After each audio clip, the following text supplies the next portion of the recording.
Chapter 22. The Morning After.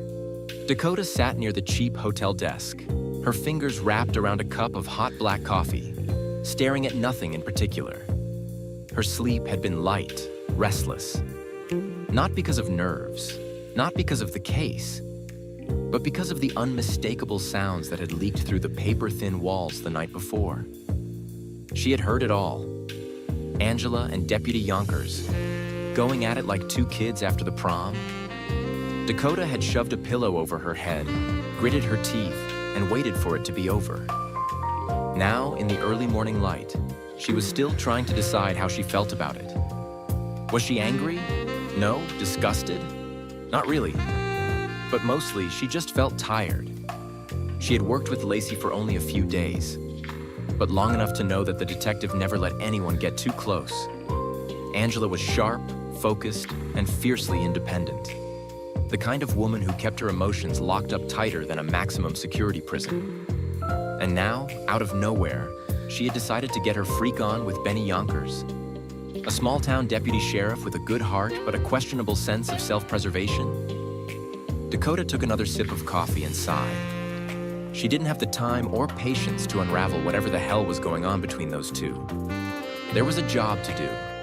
By the time Lacey stepped out of her room, looking like she'd barely slept a wink, Dakota was already dressed and ready. She didn't say a word, just handed Lacey a cup of cheap hotel coffee and waited.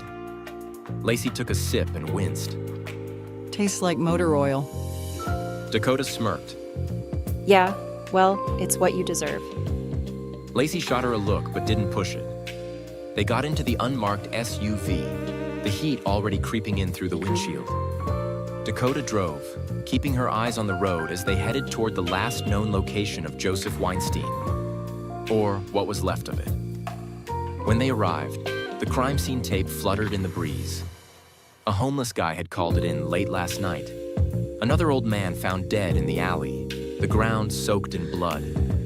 No signs of robbery, no signs of struggle.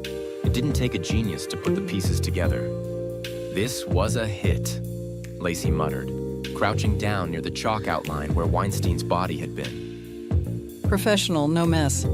Dakota nodded. Which means the red-haired guy isn't just some random thug.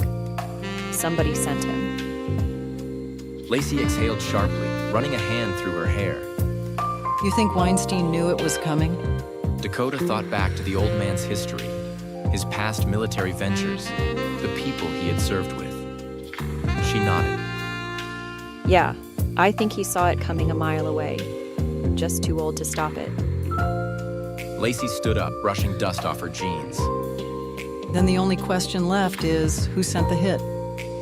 Dakota cracked her neck, rolling her shoulders. And where the hell is our red-haired friend now? The answer to that was waiting for them out there, somewhere. And Dakota Brown was damn sure she was going to find it.